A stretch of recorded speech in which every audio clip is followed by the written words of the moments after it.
하나님 말씀은 마가복음 4장 26절부터 29절까지입니다. 우리 한 목소리로 읽도록 하겠습니다.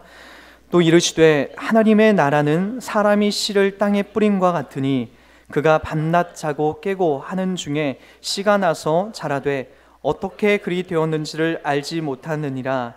땅이 스스로 열매를 맺되 처음에는 싹이요 다음에는 이삭이요 그 다음에는 이삭의 충실한 곡식이라.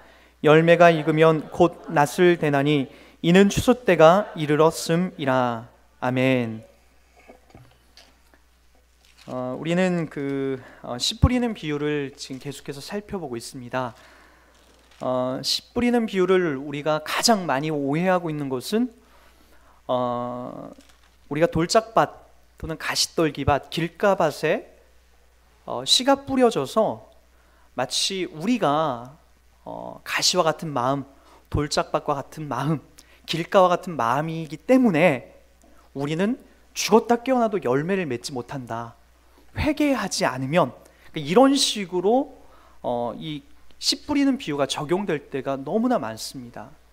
그러면서 저도 전도사 사역 그 첫 번째 사역했을 때도 제가 여러분에게 설명했듯이 그림을 그리면서 길가밭도 그리고 가시떨기도 그리고 돌짝밭도 그리면서 너희들 회개하면, 주일학교 아이들 놓고 그랬어요. 회개하고 돌이켜야만이 너희들 좋은 땅이 돼서 30배, 60배, 100배 결실 맺는다.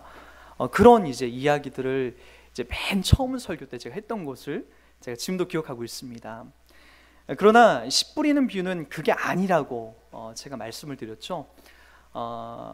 처음에 등장했던 길가밭은 그대로 길가밭으로 가서 열매를 맺지 못해요. 돌짝밭도 마찬가지죠. 돌짝밭도 돌을 걷어내라, 너희들 돌을 걷어내면 좋은 열매 맺는다로 가는 곳이 아니라 돌짝밭은 그대로 돌짝밭에 가서 자라지 못하고 그냥 그렇게 열매를 못 맺고 끝나버려요. 가시떨기도 마찬가지죠.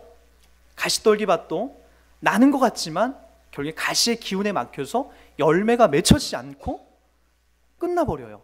그러나 어떤 땅? 좋은 땅만이 거기에서 싹이 나고 그리고 꽃이 피고 그리고 결국에는 30배, 60배, 100배의 결실을 맺더라는 거예요.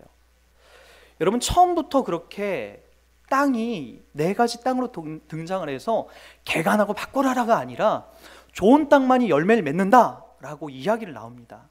그래서 이 본문을 여러분들이 잘 이해하려면 바로 예수님이 이 비유를 하고 제자들이 너무나 쉬운 비유이다 보니까 도대체 이런 지극히 당연히 씨를 뿌리면 덜어는 좋은 땅에 뿌려지기도 하고 길가 돌짝 가시밭에 뿌려지는 것이 당연한데 이 당연한 비유를 왜 예수님이 그 당시에 있는 사람들에게, 많은 사람들이 이야기를 했을까? 아니, 오늘 우리가 읽었었던 이 씨가 자라는 비유도 똑같은 거예요. 너무나 쉬운 거예요. 그리고 다음 주에 우리가 살펴볼 또 겨자씨의 비유도 정확하게 모든 사람이 알만한 비유를 가지고 예수님이 이야기를 하세요. 근데 여러분, 예수님이 제자들에게 다시 이 비유에 대해서 설명을 해줍니다.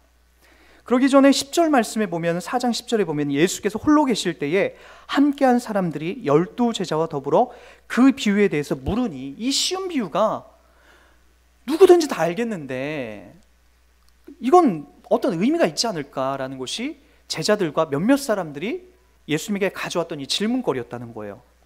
그때 이제 우리가 진짜 헷갈리는 11절과 12절이 나오는 거예요. 그래서 씨 뿌리는 비유는 11절과 12절을 설명해 주지 않으면 전혀 쓸데없는 교훈서로 흘러갈 수밖에 없어요. 개간을 해라, 회개를 해라, 그래서 좋은 땅을 만들어 버리자 라고 하는 것으로 여러분들이 이 본문을 그렇게 이해할 수 있다는 거예요. 그러나 여러분, 11절과 12절은 이렇게 얘기가 흘러가죠.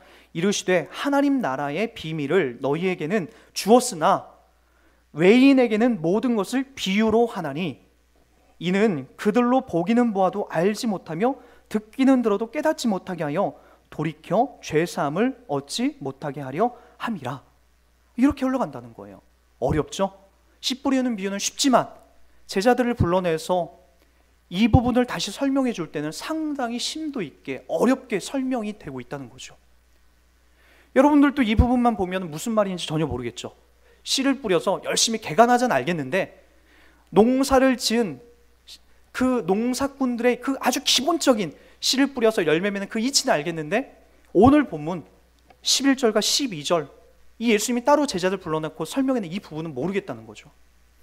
그러나 여러분 12절 같은 경우, 이 비유는 그 예수님이 이사야 6장, 그 이사야를 처음 부를 때에, 하나님께서 이사야를 부를 때에 했던 그 사명으로 주어졌던 그 비유를 끌어오세요. 이사야에게 주어진 사명이 뭘까요? 너는 가서 전해라. 여호와의 심판이 곧 임할 것이다.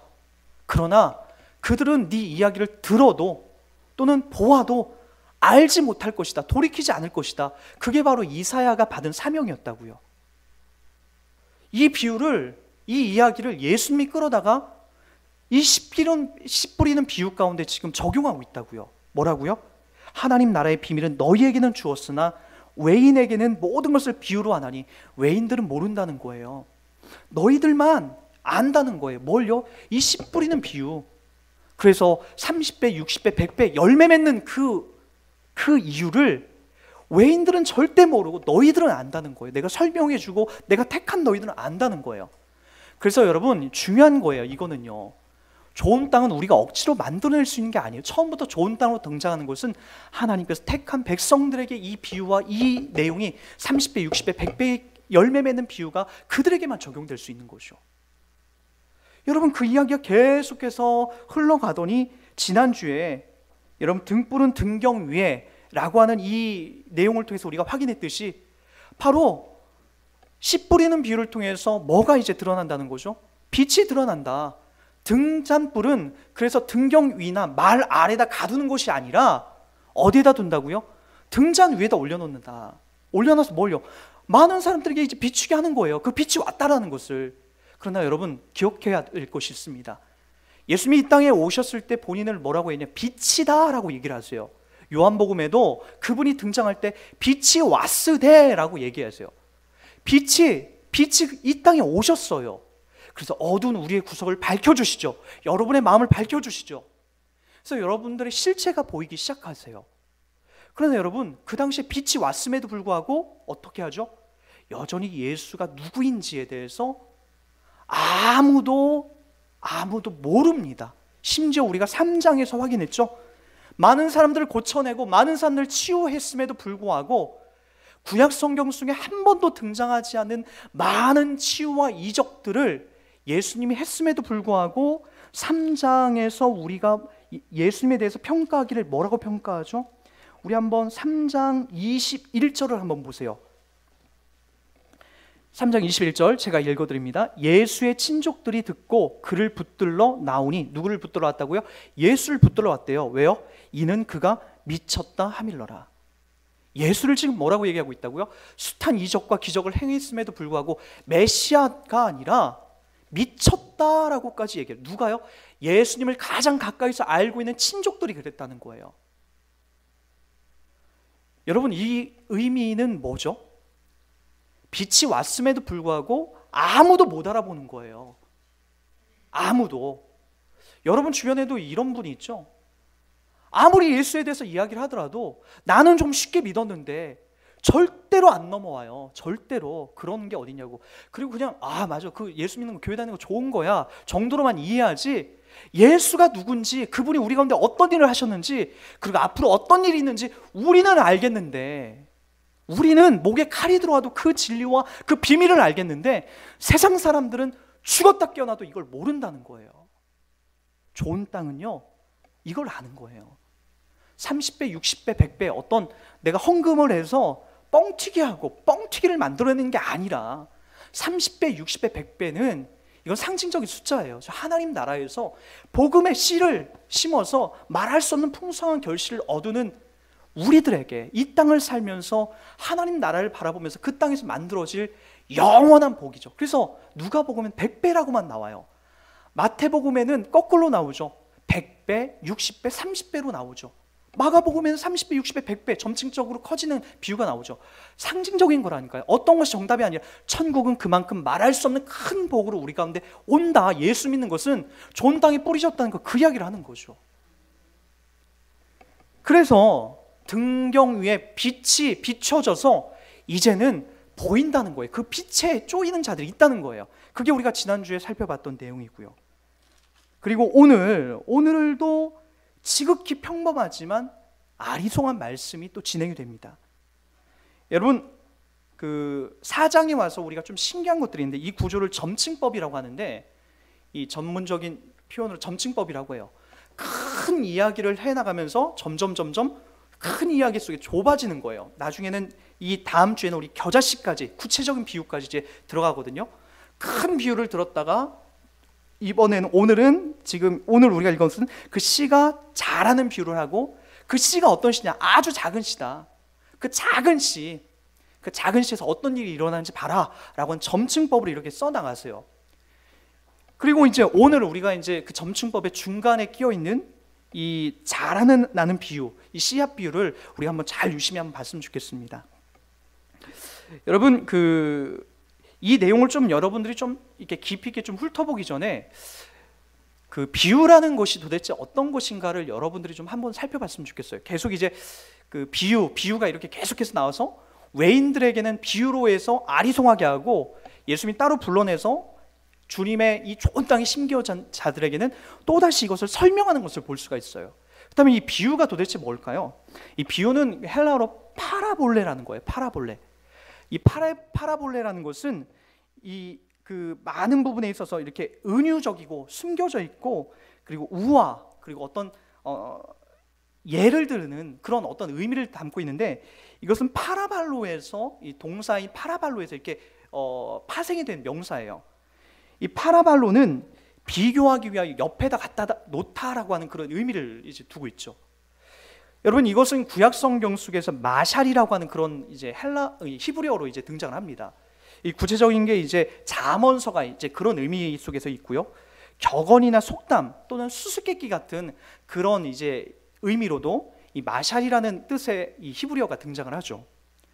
그렇다면 이것을 잘 이제 얘기하게 되면, 수수께끼를 내는 사람은 답을 알고 있잖아요. 그래서 그 답을 나중에 누군가에게 잘 설명을 해줘야 돼요.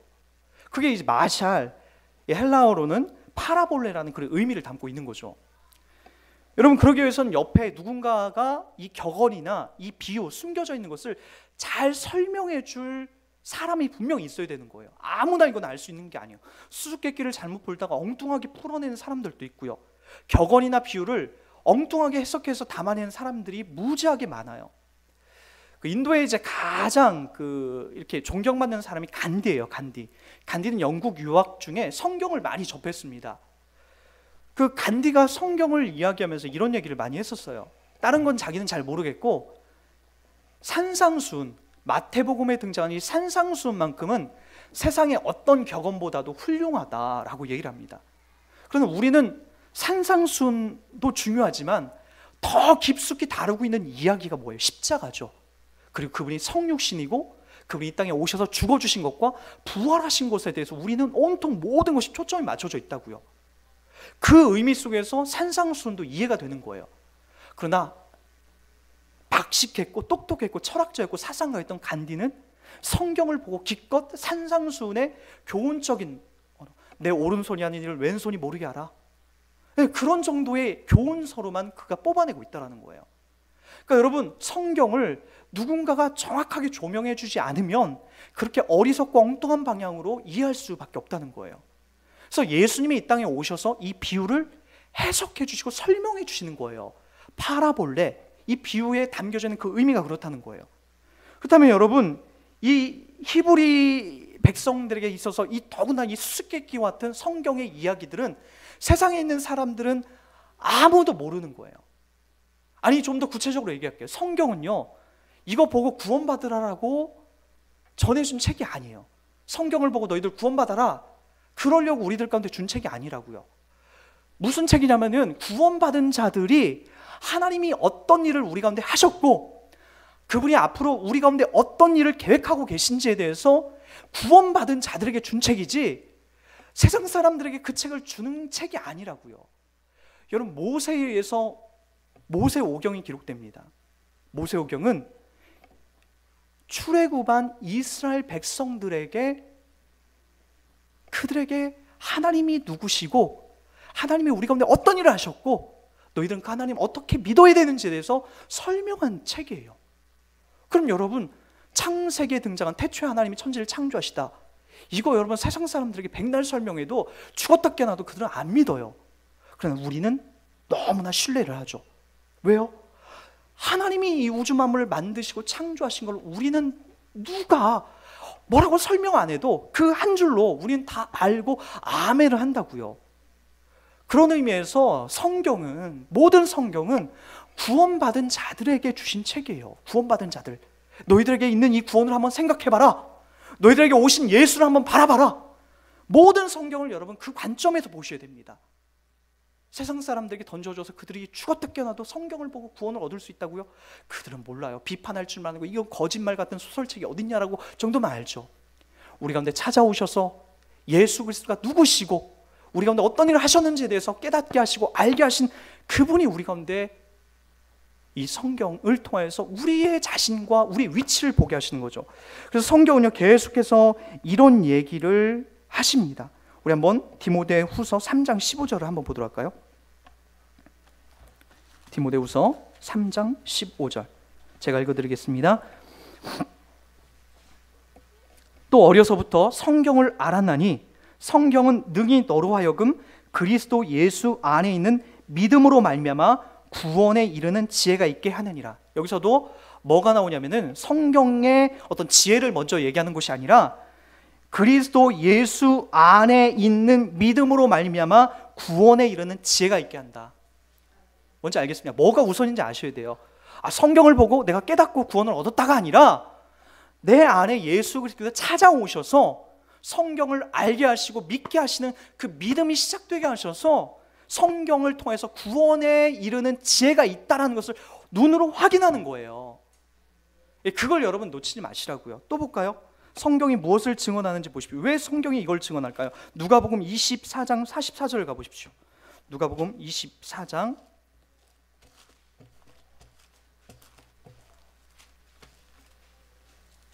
44절입니다. 또 이르시되 내가 너희와 함께 있을 때에 너희에게 말한 바 곧 모세의 율법과 선지자의 글과 시편의 나를 가리켜 기록된 모든 것이 이루어져야 하리라 한 말이 이것이라. 성경에 그래서 누구에게 모든 목적을 두고 있다고요? 보십시오 여러분. 24장 44절이에요. 24장 44절 누가복음. 또 이르시되 내가 너희와 함께 있을 때에, 예수가 너희와 함께 있을 때에, 제자들과 함께 있을 때에 너희에게 말한 바 곧 모세의 율법과 선지자의 글. 모세의 율법은 뭐예요? 모세의 오경을 말하는 거예요. 창세기, 출애굽기, 레위기, 민수기, 신명기, 그 모든 글과 선지자의 글. 선지자는 누구예요? 그 이후에 기록된 많은 이사야서, 다니엘서, 많은 모든 글, 그리고 또 보시죠. 시편에 나를 가리켜 기록된 모든 것이 이루어져야 하리라. 구약 성경 속에서 등장한 모든 성경이 누구에게 초점이 맞춰져 있다고요? 다른 이야기를 하는 게 아니라 예수 그리스도, 예수에 대해서 증언하고 예수에 대해서 말하고 있다고요. 그 글이 완성이 되고 응하여야 된다는 거예요. 왜 예수에 대해서 얘기를 하죠? 성경은 교훈을 뽑아내는 책이 아니에요. 많은 목사님들이, 저도 과거에 그랬고요, 성경을 통해서 자꾸만 교훈을 뽑아내요. 착하게 사십시오. 부모님을 공경하십시오. 좋은 말이죠. 그러나 그런 이야기는 도덕책에도 있잖아요. 여러분 엄마 아빠로부터 다 듣잖아요. 성경이 많은 사람들이 지금 도덕책에 나와 있을 만한 그런 이야기를 여기에다 또 기록하겠어요? 그 이야기가 아니라고요. 성경은 여러분들 보고 이 땅에서 잘 먹고 착하게 사십시오, 부모님에게 효도하십시오 정도의 이야기가 아니라 예수님이 오늘 또 증언한 바 나에 대해서, 예수에 대해서 이야기를 하고 있다고요. 왜요? 그분이 여러분들에게 오셔서 하신 일이 있다고요. 여러분들이 이 땅에서 착하게 살고 바르게 살아서 백날 그 일을 해도 구원을 못 받아요. 그것 때문에 구원을 받는 게 아니라, 절대로 그 일 때문에 주님이 불쌍히 여기서 구원을 해주시는 것이 아니라 주님께서 태초부터 여러분들에게 찾아오셔서 구원할 그 계획과 그 섭리를 이미 플랜을 짜놓으신 거죠. 그래서 여러분을 구해내신 거예요. 그 이야기를 하신 거라고요. 그래서 구원이 다른 곳에는 없다. 너희들 구원을 얻기 위해서는 예수 그리스도 안에서, 나를 통해서만, 예수를 믿어서만 이것이 가능하다라는 것을 이야기해 놓는 거예요. 예수님이 이렇게 얘기하고 있는데 여러분 자꾸만 딴 얘기할 거예요? 아니라고요. 성경은 예수에 대해서만 이야기하고 있다고요. 교훈서가 아니에요. 그 이야기를 여러분들에게 하는 건데 왜 자꾸 여러분들은 자꾸만 이 안에서 교훈을 뽑아내려고 하고 어떤 삶의 감정과 평안과 위안을 받으려고 하냐고요. 그거는 여러분 법정 스님의 이야기를 듣거나 세상적인 책을 몇 권 읽어도 내 안에 위로가 넘쳐요. 기쁨이 온다고요. 그것과는 전혀 다른 것이 예수 그리스도의 복음이라고요. 우리 가운데 찾아오셔서 행하신 그 말 못할, 감히 언어로 담아낼 수 없는 놀라운 그 생명의 그 일들을 해내신 분이 바로 예수 그리스도고, 성경은 그거에 대해서만큼만 충실하게 기록을 하고 있더라고요. 그래서 심지어는 예수님께서 요한복음 19장 28절, 그가 죽으시면서까지 이렇게 합니다. 제가 읽어드릴게요. 그 후에 예수께서 모든 일이 이루어진 줄 아시고 성경을 응하게 하려 하사 이르시되 내가 목마르다. 내가 목마르다라는 말은 어디에 나오는 건지 아십니까? 시편에 나오는 거예요.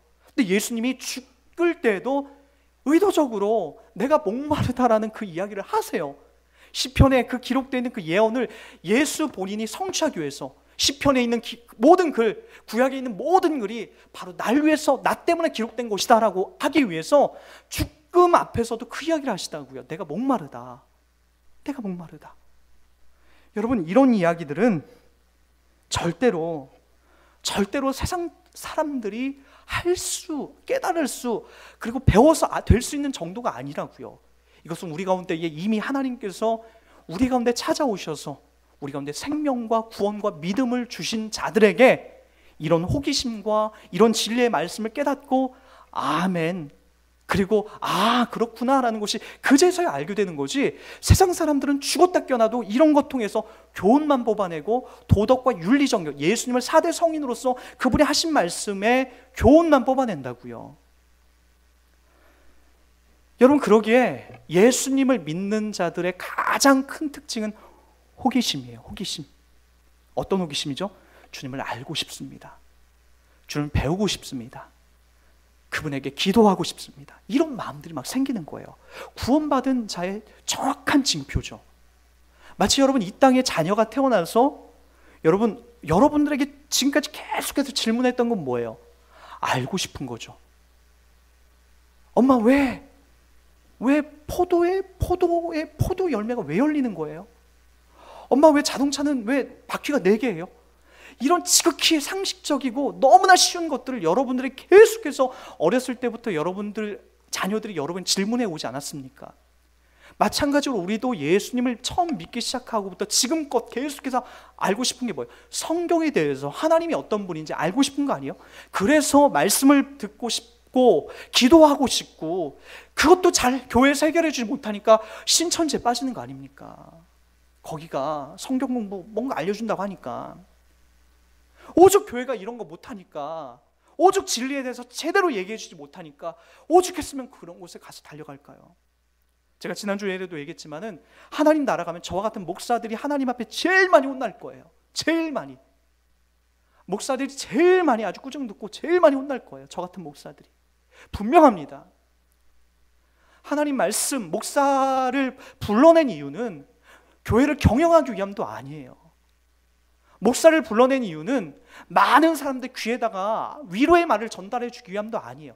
하나님 말씀을, 생명의 말씀을 바르게 전하기 위해서 목사를 불러낸 거예요. 근데 그 일에 충실하지 못하면 하나님의 심판과 하나님의 징계가 임할 수밖에 없죠. 하나님 나라 가서도 제일 많이 혼날 거예요. 제가 확실합니다. 그래서 저는 매일 두려워요. 하나님 말씀에 대해서 정말 놓치고 있는 많은 목사님들을 볼 때마다 정말로 두려워요. 저도 그 자리에서 놓칠까 두렵고요. 그러기에 여러분들도 꼭 기억하십시오. 건물 큰 교회, 돈 많은 교회, 많은 사람들이 왕래하는 교회에 여러분 빠지지 마십시오. 거기가 정답이 아니에요. 큰 교회든 작은 교회든 여러분 마음껏 가시되 그 교회에서 생명의 말씀, 본질적인 말씀들이 퍼져나가는 건가, 그거 보고 가셔야 됩니다. 예수님이 하셨던 이 본연의 의미, 내가 이 땅에 온 의미를 저 세상 사람들은 죽었다 깨어나도 모르는데 우리는 알잖아요. 우리는 아멘하고 끄덕거렸잖아요.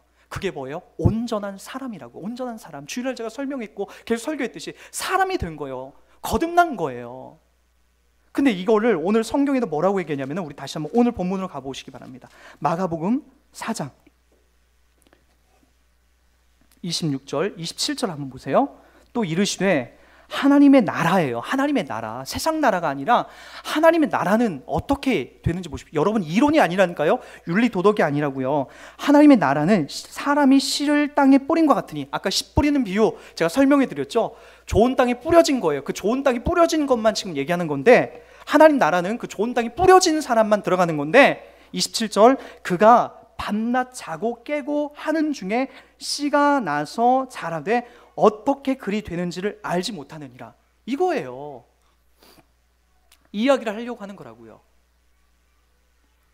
여러분, 여러분이 밭에 씨를 뿌리면 그 씨가 이렇게 나오는 게 보여요? 막 이렇게 오늘 자고 일어나니까 씨가 이렇게 나와 있는 게 보이는 거지, 이렇게 움직여서 막 자라는 게 보이지가 않아요. 그리고 어느 날 가을이 돼서 비도 오고 바람도 불고 햇빛도 받고 하더니, 이게 오늘 가을날 되니까 참외가 열리고, 여름에 참외가 열리고, 가을에 벼이삭이 열리고, 거기서 사과가 열리는 거예요. 그거 내가 어떻게 노력한 게 아니잖아요. 나는 그냥 가서 그 매일 관찰한 거예요. 어느 날 갑자기 보니까 거기에서 싹이 나고 열매가 나고, 그래서 이제 우리가 열매를 추수하는 것 아닙니까? 이거 여러분 아주 쉬운 거라고, 우리 주변에 너무나 쉽게 많이 나타나는 일이라고 해서 여러분 이게 등한시 여기는데, 자연에 이 씨를 뿌려놓고 자라서 싹이 나고 그 안에 꽃이 피고 열매가 맺는 것을 보면요, 너무나 신비하지 않습니까? 우리 힘이 거기에 단 한순간 미칠 수 없다는 것. 열매를 우리가 어떻게 노력을 해서 그걸 맺을 수 있어요? 자연의 이치죠. 하나님이 그 안에 심기운 거죠. 여러분, 하나님 나라가 그렇다라는 거예요. 내 노력이나 내 생각이나 내 지식이 개입될 수 없는 것, 하나님만이 하실 수 있는 것, 그게 바로 주님이 오늘 씨를 뿌려서 자라는 그 과정을 설명하고 있다라고요. 여러분, 많이 헷갈리죠? 뭐가 헷갈리죠? 예수를 믿었는데, 하나님을 믿었는데도 불구하고 여러분들이 자꾸만 놓치는 이유가 있어요. 내가 구원을 못 받았다라고 자꾸만 생각하는 게 뭐냐면은, 여러분들이 자꾸만 기도 응답을 내가 못 받았다라는 것 때문에 하나님의 자녀가 아니라고 여러분 생각할 때가 되게 많아요. 뭔가에 실패를 하고 좌절을 하고 이혼을 당하고 가정이 파탄이 나고 이러면 여러분들이 뭐 어떤 생각이 드는지 아시죠? 암병이 걸리고 이러면 어떤 생각이 드는지 아세요? 아, 난 하나님의 자녀가 아닌가 봐. 자꾸만 여러분 이런 생각을 해요. 그다음에 여러분, 우리 구약 성경 속에 조금만 우리가 눈을 돌려서 한번 생각을 해보세요. 이스라엘 백성들이 430년 동안 애굽에서 종노릇을 해요. 종으로 산다라는 것은 우리와 똑같이 예수를 믿지 않던 그 시절을 그들도 보내고 있었다라는 거예요. 그러나 그들이 10가지 재앙, 그 중에서도 10가지 재앙 중에서도 9가지 재앙들이 무시무시했는데, 그 재앙들이 있을 때마다 바로가 어떻게 하는지 아십니까? 보내줄게 하다가 거기서 원어를 살펴보면 어떻게, 하나님이 바로의 마음을 강팍하겠다라고 나와요. 강팍하게 그 마음을 잡았다라는 거예요. 이스라엘 백성들 못 나가게끔 바로의 마음을 강팍하게 잡았다라는 의미가 그 의미예요. 원어를 따져 들어가 보면은. 근데 마지막 10번째 재앙, 그게 뭐예요? 어린 양을 잡아다가, 1년 된 수컷 어린 양을 잡아다가 그 어린 양의 피를 문 임방, 임방은 어디에? 문이 있단 문 쪽 위쪽이에요. 문 위쪽, 문 임방에 발라라. 그래서 죽음의 사자가 왔을 때에 그 피가 발라져 있는 곳은 넘어갔다, 넘을 월, 그래서 유월절이에요. 그 피를 보고 넘어간 거예요. 넘어가서 그들이 살아난 거죠. 그 피가 발라져 있지 않는 히브리인들은 다 살아났지만, 피가 발라져 있지 않은 애굽 백성들은 다 죽게 되지 않습니까? 그래서 그들이 어떻게 돼요? 그들이 드디어 홍해를 세례받듯이 건너와요. 여러분도 지금 그렇게 했죠? 예수를 믿고 홍해를 건너서 지금 어디에 와 있어요? 지금 이 자리에 와 있는 거예요. 그런데 여러분 보세요. 이스라엘 백성들이 좋아, 하나님의 그 놀라운 기적과 이적 속에서 말 못할 저 무시무시한 세상을 끊어버리고 지금 우리를 붙잡고 있는 저 세상, 당시 애국과 같은 무시무시한 세상이 여러분을 지금 붙잡고 있잖아요. 매일 넘어지고 매일 그 유혹에 우리가 지키고 치이고, 어쨌든 이스라엘 백성들이 그 애굽을 떠나서 왔는데 그 간 곳이 어디예요? 광야죠, 광야.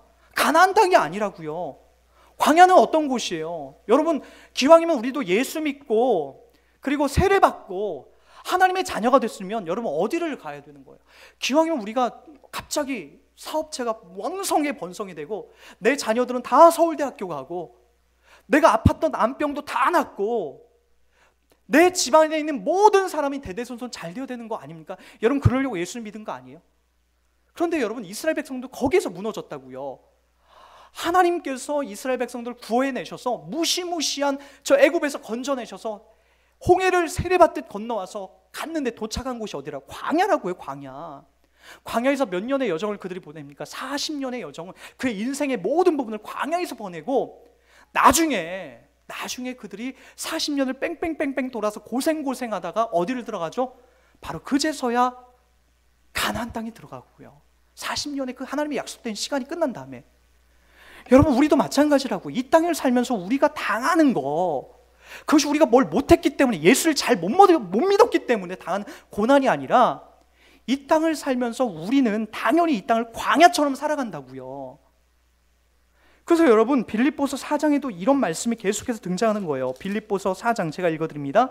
10절, 내가 주 안에서 크게 기뻐하는 이유를 보세요. 너희가 나를 생각하던 것이 이제 다시 싹이 남이니 너희가 또한 이를 위하여 생각은 하였으나 기회가 없었느니라. 내가 궁핍함으로 말하는 것이 아니니라. 어떠한 형편에든지 나는 자족하기를 배웠노니 나는 비천에 처할 줄도 알고 풍부에 처할 줄도 알아. 모든 일 곧 배부름과 배고픔과 풍부와 궁핍에도 처할 줄 아는 일체의 비결을 배웠노라. 그시죠? 내게 능력 주신 자 안에서 내가 모든 것을 할 수 있느니라. 배고픈 것, 배부른 것 중요한 게 아니라는 거예요. 비천에 처할 줄도 알고 풍부에 처할 줄도 아는 것, 그게 중요한 게 아니라는 거예요. 내게 능력 주신 자 안에서, 그 능력이 뭐죠? 나를 지금 내가 처해 있는 환경과 내가 처해 있는 현실적인 문제, 현실적인 괴로움 속에서 나를 영원한 생명, 저 가나안 땅으로, 영원한 하나님 나라로, 그리고 지금도 나를 껴안고 계신 그 하나님 보호하심 속에서 우리를 인도해내실, 우리를 지켜내실, 우리를 가나안으로, 하나님 나라로 인도해내실 그 하나님, 내게 능력 주실 그 하나님이 우리와 함께하고 있기 때문에 내게 능력 주신 자 안에서 내가 모든 것을, 내게 주신 역할을 감당할 수 있습니다 라고 이 이야기가 흘러가고 있는 거예요. 그런데도 여러분 여전히 이 땅에서 계산할 거예요. 내가 하나님 앞에 뭘 갖다 바쳤으니까, 내가 전도를 몇 명 했으니까 하나님이 최소한 나에게 이 정도는 갚아주셔야지 라고 여러분 계산서 자꾸 들이밀 거예요. 그게 아니라고요. 하나님은 나에게 영원한 생명을 주셨다고요. 그래서 성경은 절대로 이것을 세상에서 뺏어갈 수 없다고까지 우리들에게 강조를 합니다. 사망조차도, 어떤 것도 이것을 우리에게서 뺏어갈 수 없다라고 이야기를 하고 있다는 거예요. 여러분 이게 신비한 거예요. 이게 우리를 자라나게 하는 거라고요. 여러분 이 비밀은, 이 생명은 세상 사람들의 지식과 그들이 배워온 바에 의하면 전혀 맞지 않는 거예요. 내가 배고파도 그것이 예수 믿는 거라고요? 아니요. 세상 사람들은 빨리 무당 찾아가라고 하죠. 빨리 좋은 유명한 점쟁이 찾아가라고 하죠. 그러나 성경은 그렇게 얘기하지 않는다고요. 우리들 보고 뭐라, 그것도 괜찮다라고 얘기해요. 여러분 사업이 지금 잘 되고 있다고요? 내가 뭘 잘했기 때문에 하나님이 나에게 주신 기회라고 여러분 그건 세상에서 말하는 거예요. 세상적인 논리에서 얘기하는 거예요. 세상에 사람들은 묘자리가 잘 만들어졌다, 너희 조상이 도왔다, 로또 꿈을 꾸기 위해서 네 조상이 나타났다, 돼지 꿈을 꿨다라고 하는 것 때문에 우리가 복 받았다라고 얘기를 하잖아요. 성경은 그렇게 얘기하잖아요. 좋은 것을 갖고 있어도, 안 좋은 것을 갖고 있어도 그것은 예수 믿는 자들에게 중요한 것이 아니다. 그리고 우리 가운데 진짜 중요한 것은 예수가 우리 가운데 찾아오셔서 하신 그 놀라운 역할이다. 세상은 이걸 죽었다 깨어나도 모른다고요. 죽었다 깨어나도 이걸 몰라요. 절대로. 그래서 오늘 뭐라고, 그것이 마치 여러분들이 식물 씨앗을 하나 심어서 그것이 열매 맺어서 여러분들이 먹기까지, 풍성하게 추수할 때까지 그것이 어떻게 그렇게 됐는지 우리는 도통 이론적으로 그걸 모른다고요. 씨를 하나 심어놨을 뿐이지 좋은 땅에 30배, 60배, 100배 열매를 맺는 거 우리는 그걸 이해 못해요. 그러나 알죠. 씨를 심으면, 좋은 땅에 씨를 심으면 그것이 30배, 60배, 100배의 결실을 맺는다. 우리는 알죠. 그렇기 때문에 오늘 봄에도 또 여러분 상추를 심고 또 씨앗을 심어서 여러분 그것을 자라나게 한 것 아닙니까? 마찬가지로 아는 자들에게는 이것이 풍성하게 우리 가운데 열매 맺는다라는 거예요. 우린 뭘 알죠? 예수가 우리 가운데 어떤 일을 하셨는지, 그분이 우리 가운데 오셔서 무엇을 하셨는지, 그리고 앞으로 우리 가운데 어떤 일이 벌어지게 되는지 우린 안다고요. 요한계시록 20 2장은 이렇게 마무리가 됩니다. 이것들을 증언하시는 이가 이르시되 내가 진실로 속히 오리라 하시거늘 아멘. 주 예수여 오시옵소서. 주 예수의 은혜가 모든 자들에게 있을지어다. 아멘. 이렇게 끝이 나요. 우리 가운데 오셔서 하신 일 뭔지 알겠어요? 그분이 반드시 오신다고요. 그분이 구약의 모든 선지자가 예언했듯이 그분이 오셨듯이, 오셔서 십자가에 못 박혀 죽으시고 살아나셨듯이, 아멘 주 예수여, 그분이 다시 심판하러 이 땅에 오신다고요. 그래서 오늘 우리가 읽었던 말씀에도 여러분 이렇게 마무리가 되죠.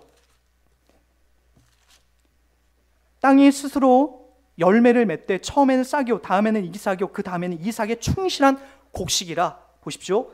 열매가 익으면 곧 낫을 대나니 이는 추수 때가 이르렀음이니라. 요한계시록의 마지막과 정확하게 매칭이 돼서 그분이 반드시 오셔서 좋은 땅에 씨가 뿌려져서 30배, 60배, 100배의 결실을 맺는 누구를? 도덕적으로 율법적으로 완벽한 자가 아니라 예수가 있는 자들, 예수의 부름을 받은 자들, 그 은혜와 그 생명이 우리 가운데 있는 자들, 그들을 하나님이 추수해 가신다고요. 걷어 가신다고요. 그리고 하늘 창고에다가 우리를 쟁여 놓으신다고요. 이 은혜와 이 풍성한 신실한 약속이 성경에서 계속 반복적으로 약속된, 우리들에게 약속된 하나님의 신실한 은혜입니다. 이 은혜를 누리고 있는 자들, 바로 우리들에게 성경은 가장 복된 자라고 이야기를 하고 있다는 거예요. 모쪼록 이 진리와 이 은혜, 이 좋은 땅에 심겨져 있는 이 기쁨으로 살아가는 여러분들이, 여러분 오늘도 여러분 이 은혜를 누리고 있다는 것에 대하여 감사하시기 바랍니다. 그리고 여러분 이 땅 속에서 여러분 내가 손해를 보고 있고 억울한 일을 당하고 답답한 일을 당한다 해서 다시 확 내가 엎어버리고 저 세상으로 다시 갈까? 과거에 예수 믿기 전에 나의 모든 모습으로 다시 돌아갈까? 여러분 그것은 저 애굽을 바라보면서 그리워했던 이스라엘 백성들에게 엄청난 큰 재앙으로 다가왔습니다. 예수 믿는 이 큰 기쁨 속에서 다시 저 세상을 그리워하지 마시고, 예수 믿는다라는 이 큰 기쁨이 조금 억울하고 혼란스럽더라도, 열매가 어떻게 자랄까, 언제 자랄까, 언제 결실할까 우린 잘 모르지만 반드시 결론은 나 있습니다. 씨를 뿌려서 좋은 땅에 뿌린 것은 30배, 60배, 100배 열매를 맺는다는 겁니다. 그럼 분명히 결론이 나 있다는 거예요. 우리들에게도 그 결론이 분명히 확실히 우리들 가운데 나옵니다. 그 안에 있다는 것을 믿으시고 확신하시고 오늘 또 말씀 속에 근거를 삼고 오늘 또 살아가는 여러분 되기를 주의 이름으로 부탁드리겠습니다.